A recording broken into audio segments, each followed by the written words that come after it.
All right, so I'm going to be honest with you guys. Lewis structures is probably one of my top 3 favorite things to teach in this entire class. I love teaching this because to me, it's very black and white. It's very cut and dry. It's very procedural based and process based, and that's kind of how my mind works. You go from step 1 to step 2 to step 3 to step 5, and it works every single time. And I'll skip forward. Okay, but my point is that if you follow the steps, it will always work. And so, but we got to know a little bit of details about what Lewis structures are first. So above this slide, I want you to write this one word. Write the word shape, S-H-A-P-E, above the slide. Lewis structures refer to the shapes of molecules. Okay? This little thing that I'm holding in my hand, is this a Lewis structure? Yes, this is a molecular shape, right? Do you know anything else about this other than it has 5 little spheres and some sticks between it, right? So we want to talk about what these things represent. So, again, I know you had to draw this in the middle, so I'm going to talk a little bit about the details of it. The pair of electrons, check. The pair of dots. First of all, what do those dots represent? Very good, so let's start there. Okay. In Lewis structures, dots are electrons. Okay? The pair of dots between the 2 symbols represents the shared pair. So let's start there. What does shared mean?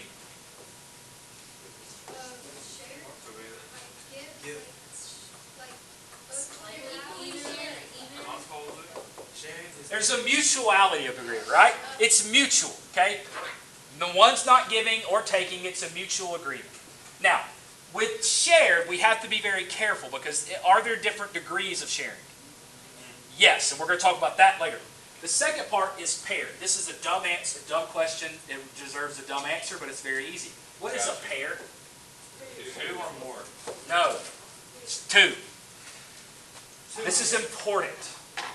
Electrons must come in pairs. Okay? We'll talk about that as we go. Electrons must come in pairs. So again, one more time. A pair of dots, which are electrons, between the 2 symbols represents the shared pair of electrons of a covalent bond. Okay? So that's what those little yellow dots are. Now, next part. Each fluorine atom is surrounded by 3 pairs.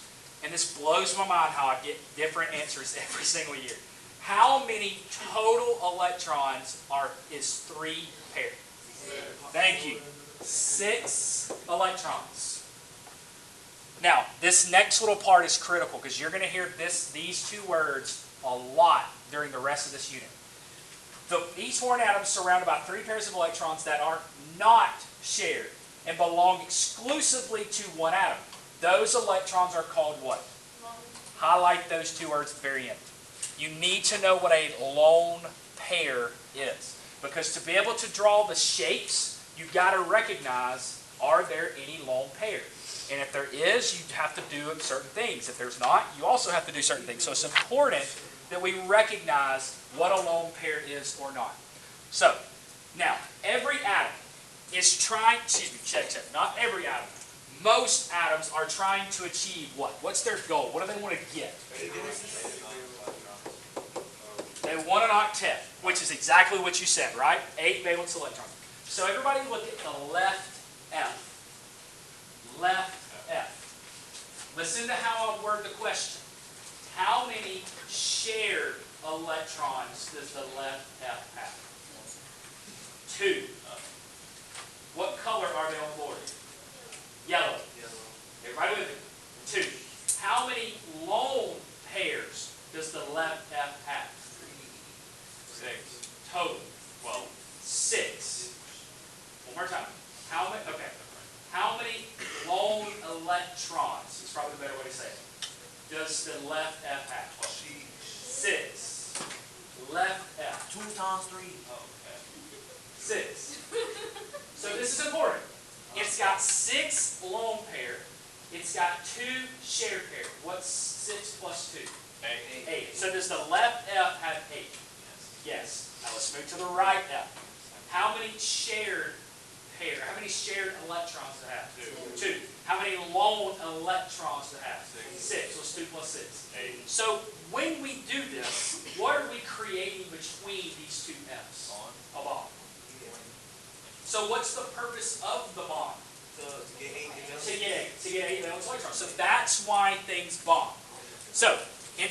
that, we also need to discuss how we can draw this better. Because do you agree? If we start drawing this with all those dots, it could get really ugly really fast, right? So what can we do with those dots that are between the atoms? What can we turn it into? A stick or a line. Now, you don't have the top two, correct? All right, so this is the second one you have to draw. Again, I apologize. I didn't know it was going to do this, but the two at the top. So the H and the H and the F and the F. And I know this sounds crazy, but you do need to draw the dots around the F. And I'm going to explain why. I'm going to explain why in just a second. Okay? All right. So as you're drawing, I'm just going to kind of say this out loud. A pair of dots. Dumb question, easy answer. What is a pair of dots? Two electrons. A pair of dots representing a shared pair. Where is the shared pair in terms of its location in the drawing? It's between. Very good. It's between is replaced by a long dash. Okay? You've probably seen something similar to that before, right? Which makes it a whole lot easier to recognize the shared pair. So this one line right here is exactly what? Which is also a what, Caroline? A bond. Now, so I always get this question in this picture. The H's, they don't have any dots around them, but the F's do. Let's talk about why. So hydrogen by itself has how many electrons? One. What is it going to try to do with its one electron? Gain one or lose one? Well, if it loses it, how many will it now have? Zero. Who is element zero? Trick question. There isn't one, right? So if it gains one, how many will it then have? Two. Who is element number two? What about helium? Is that okay? Is that good? Yes. So what hydrogen is attempting to do is to get how many electrons? Two. Why is that important? Why does that matter? Because the first energy level can only hold how many electrons? Two. Does anyone remember what energy level in orbital that is? 1s. 1s what? 2. Beautiful. Is there such thing as a 1p? No. And that's the reason why. The first energy level can only hold 2 electrons. So is hydrogen, even though it doesn't have 8 electrons, still stable? Yes. Now let's move over to fluorine. One more time. What does this long line represent? 2 electrons. Okay? So each one of them have a guaranteed 2. So what do the outer dots mean? Those are its other valence electrons. So by itself, fluorine has how many? 7. It has gained 1 via sharing. So how many does the left F have now? Total. 8. How many does the right F have total? 8. So they both have 8. Are they safe? Are they happy? Yes. Okay? Now, do me a favor. I know this is kind of weird, but I'm at least going to say it. We're not going to do, so don't put X through the content, just put an X by the left of the bullet. We're not going to do the structural ones because I feel like you guys aren't to the point where you can kind of get information out of it that's important yet, so we're going to stay away from this. But a structural formula indicates the kind of atoms. Is it hydrogen? Is it nitrogen? Is it helium? Is it argon? Who is it? The number of them. How many? Is it 1, 2, 3, 4, or 5? The arrangement. Beside the word arrangement, write the word shape. I use the word shape for a lot of this stuff. The shape and then the bonds. Is it double, single, triple? Okay, that's what that's referring to. But here's where it loses some context and depth. Is it does not represent the unshared pair. You guys aren't quite ready for that yet because I think it would mess you up in terms of counting. So we're going to stay away from these, but eventually we may get there. All right. Now, when you have one line between a set of atoms, we call that a single bond. Well, when you've got 2 lines between 2 atoms, what do we call those? Double bond. Double bonds. So let's talk about double bonds. A double bond is when 2 pairs.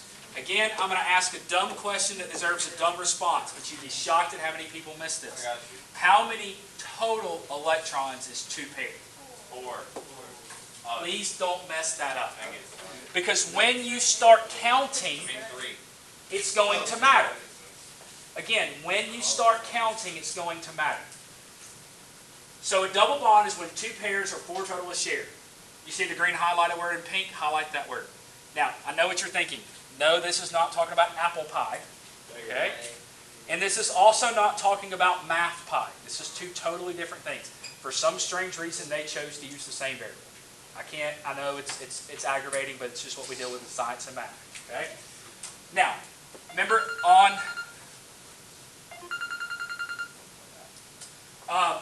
remember I told you on the test objectives you got to know about sigma and pi? The next slide is going to answer that, so I'm going to kind of hold off on it here. But one of the questions on the test objectives is on this slide, and I've already given you the answer because Jacob knew what it was. Double bonds are found in molecules with who?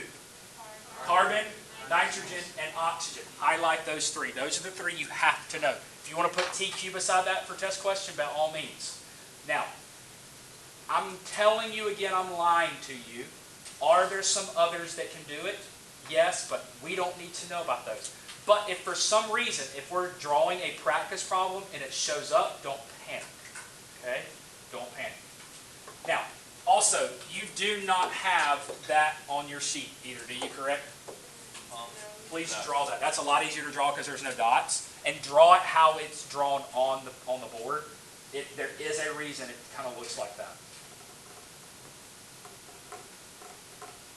So how do you represent a double bond when you're drawing? 2 lines, 2 parallel lines. All right.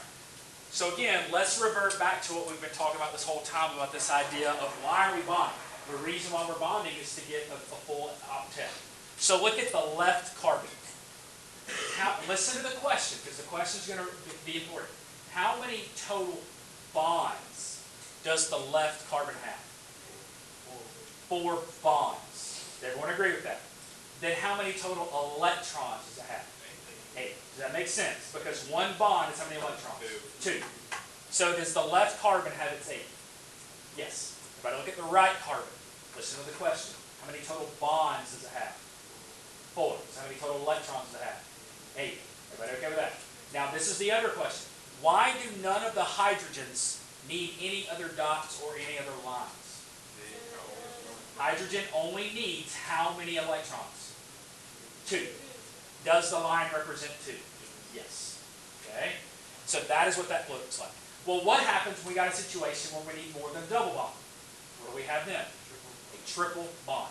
Okay? So a triple bond is 3 pairs of electrons. Again, dumb question, dumb answer. How many is that?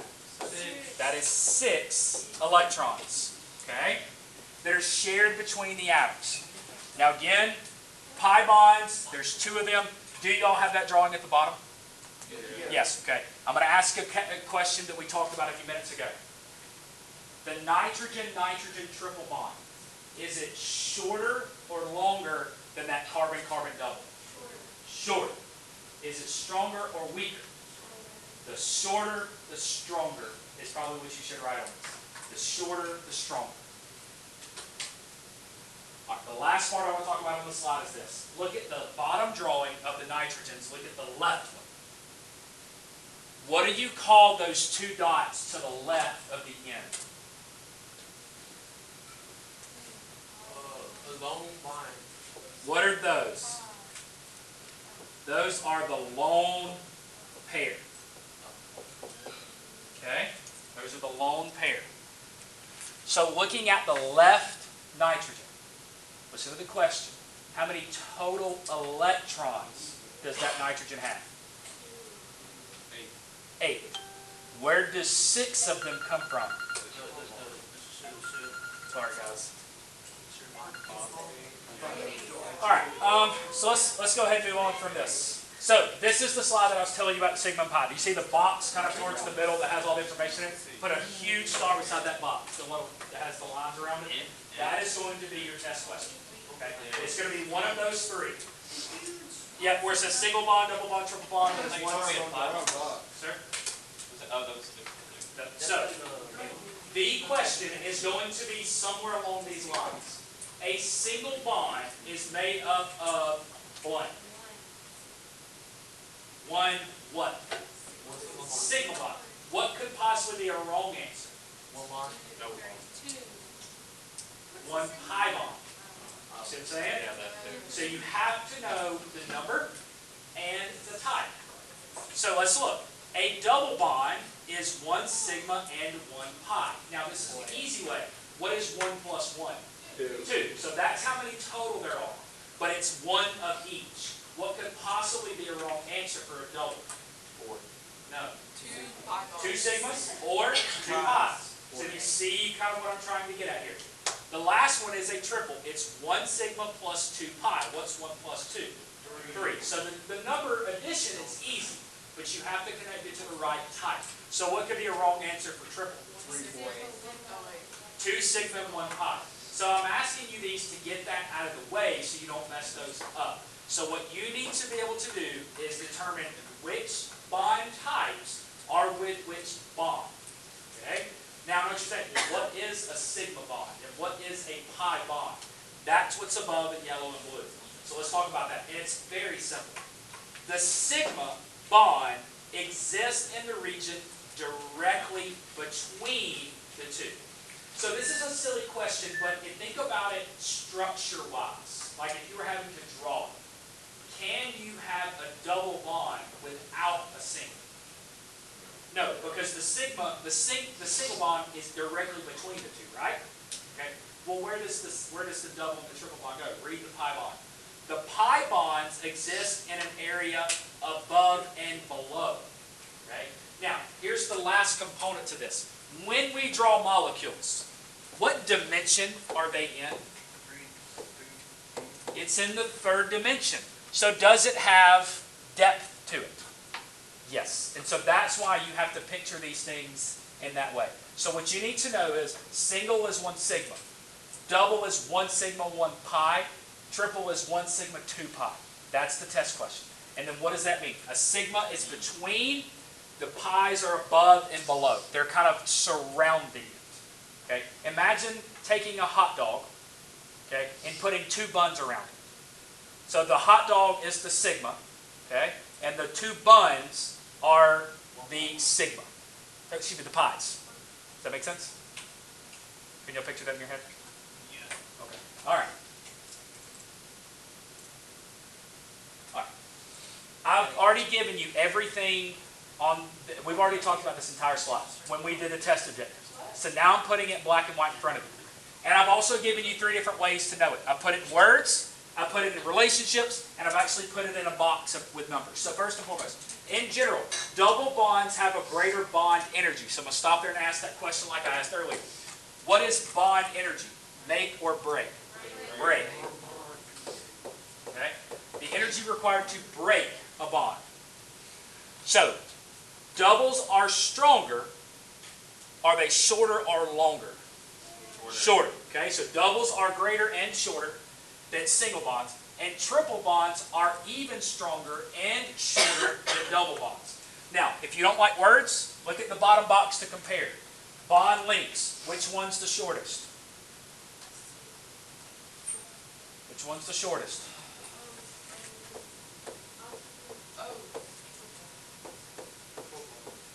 Does that make sense? Okay. Which one's the strongest? Triple. So this end is the strong end. What's the weakest? Single. Does that help labeling it like that? Okay. And if you don't like that, I've given you some numbers to look at. So where I would start is like right, let me change it to a bigger thing so you can see it.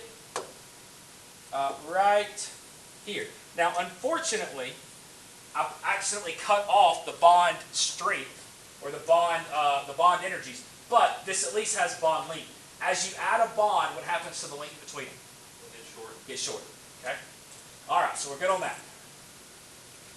Now, there's a lot here, but I think it's going to make a lot of sense when you hear it. Noble gas atoms are typically unreactive. Without reading, someone tell me why. have 8 valence electrons, which means they have a what?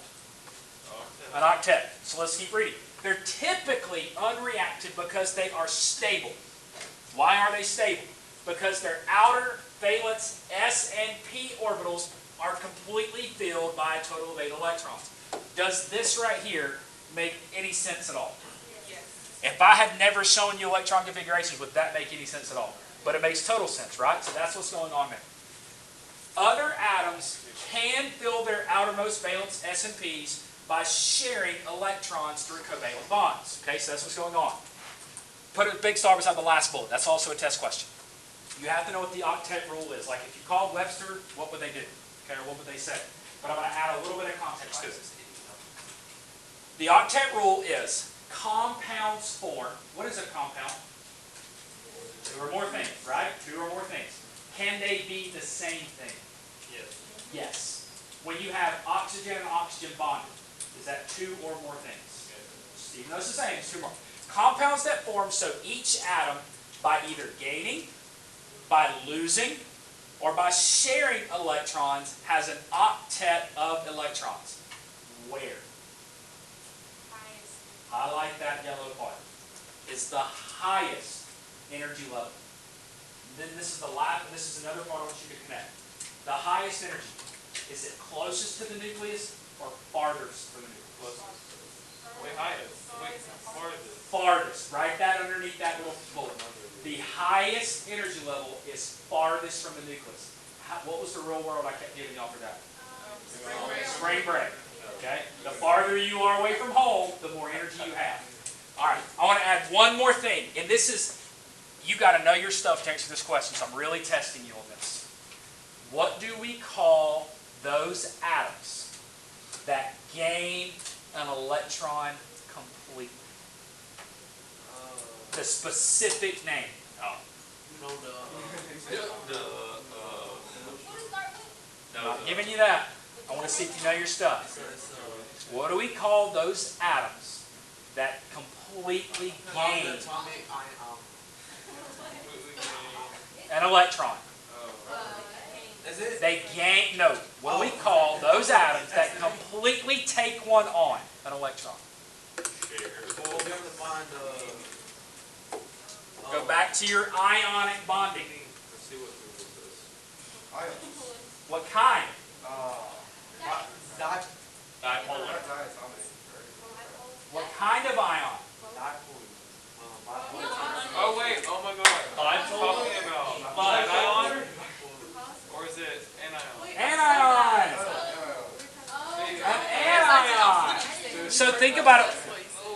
Think about this. If I completely take on an electron, have I turned positive or negative? Negative. An anion is a negative ion. Now you should get this answer. What do we call those atoms that lose an electron? Cation. Very good. Okay. All right. Then the last part is this. What do we call the bond types? It's a little bit different question. What do we call the bond type when they're being shared? Actually, check. Okay, don't write this down. But what do we call those that share electrons? What bond type is that? Covalent. Peanut butter goes with jelly like covalent goes with molecule. So these are molecules. Okay? Yeah, please don't write peanut butter jelly on anything. But I try to make it easy for you to remember, right? Are you saying that? That's on You've got to make it easy. when you're like, oh, this word that way, I'm like, sure. Put circle this entire slide. So when we start drawing these tomorrow, I'm going to refer back to this slide many times. So we keep talking about the octet rule, the octet rule, the octet rule. And what I mean by the octet rule is that that every atom is trying to get how many electrons? 8. Are there some exceptions to the octet rule? Yes. There are 3 of them.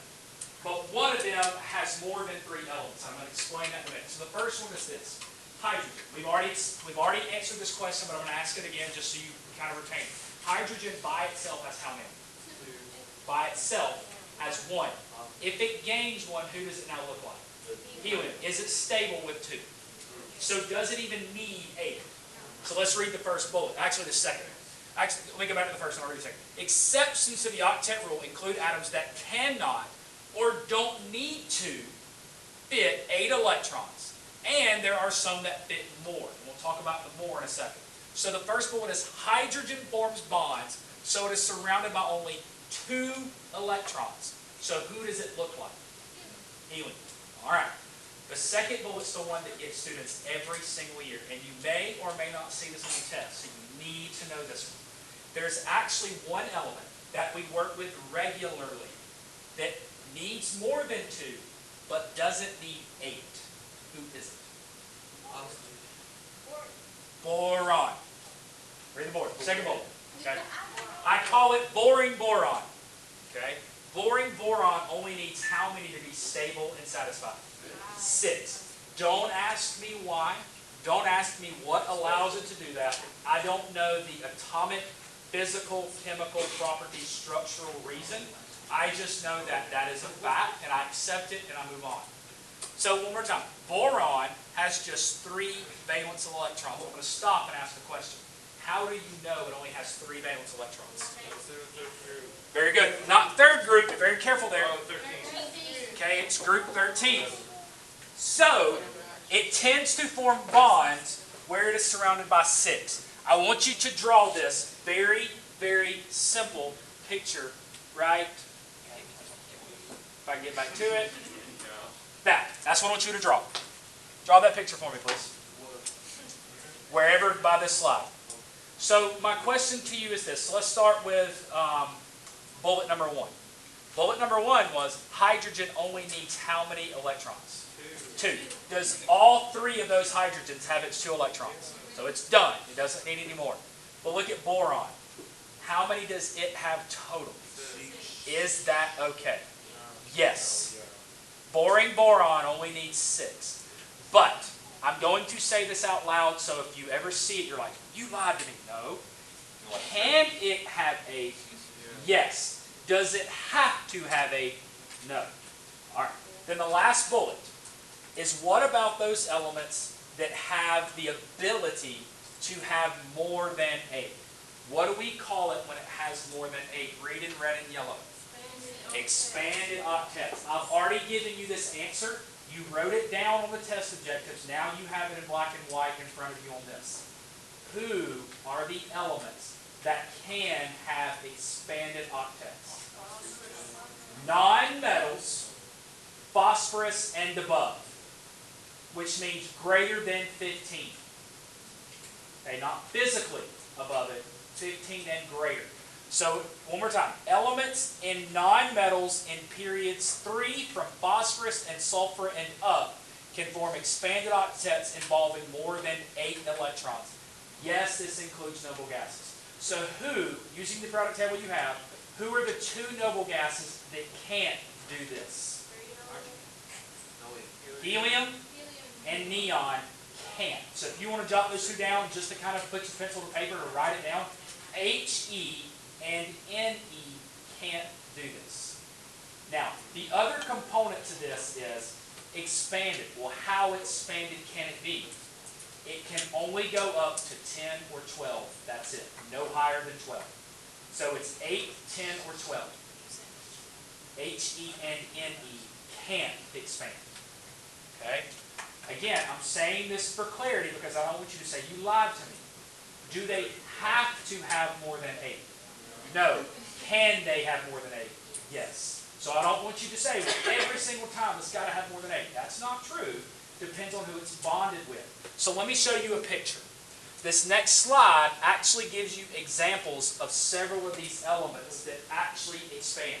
First of all, look at the top left. Who's in the middle of that thing?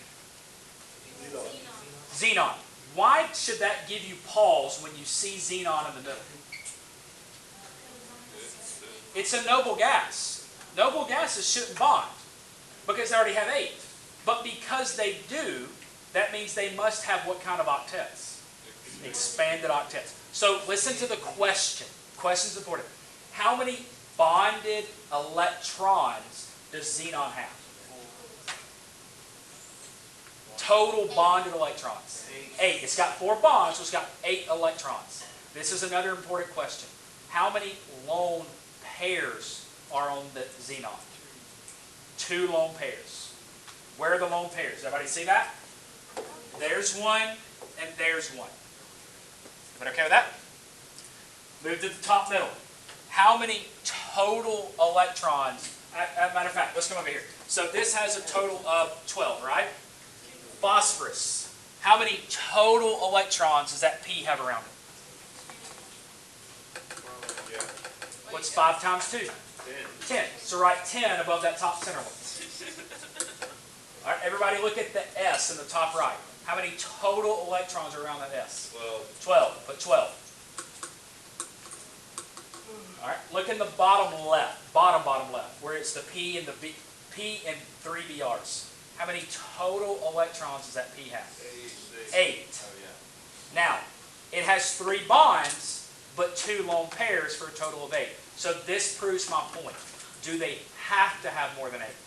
No, they just can. Okay, and then look at the middle bottom. How many are around that iodine? Total electrons around that middle iodine? 12. Same thing with the other one. Okay, so by the time we're finished with this unit, you'll be able to draw every single one of these without any hesitation. I promise.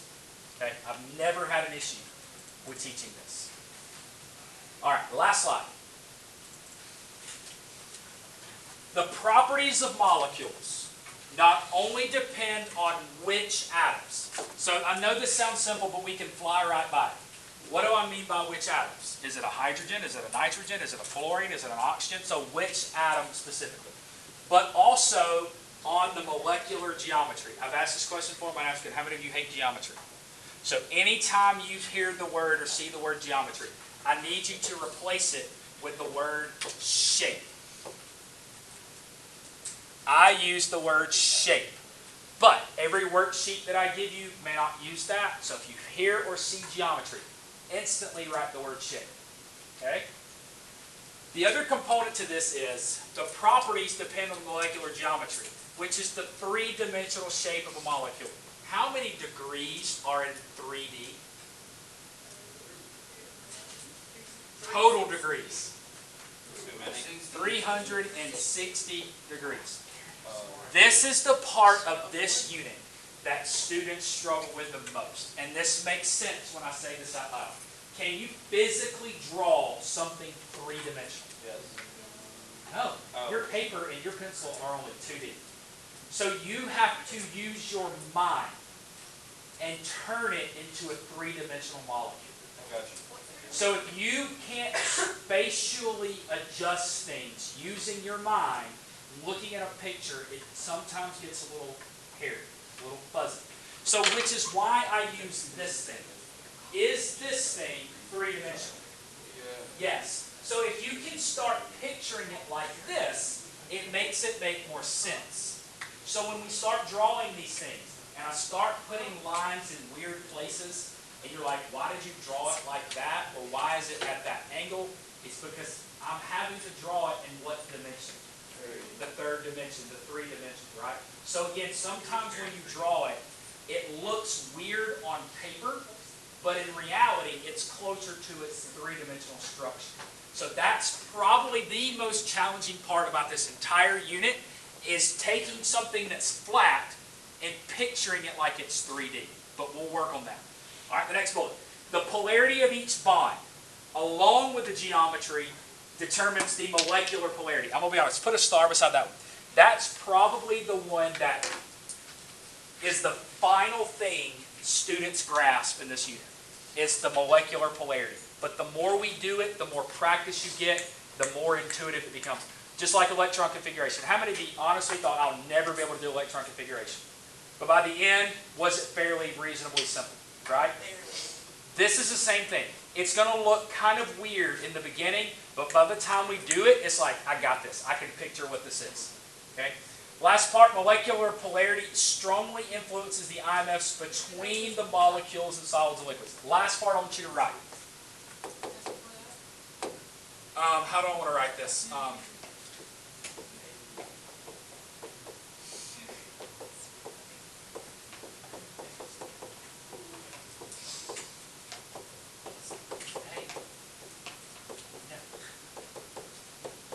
That's the last part I want you to kind of connect there. That when we start talking about the IMFs, and again, what does IMF stand for? Intermolecular force. Those things are going to affect melting and boiling points. Okay? What is the boiling point of liquid water? Liquid and gas. What's the boiling point? 100 Celsius. In Celsius.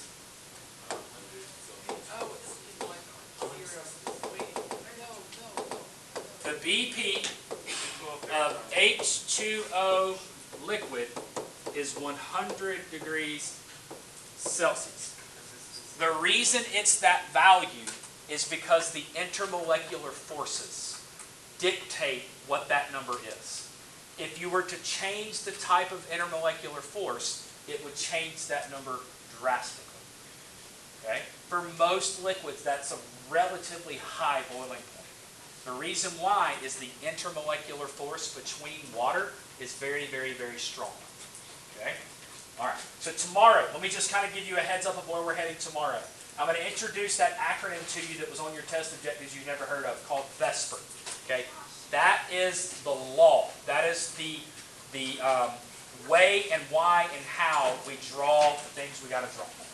So bring your drawing pants tomorrow.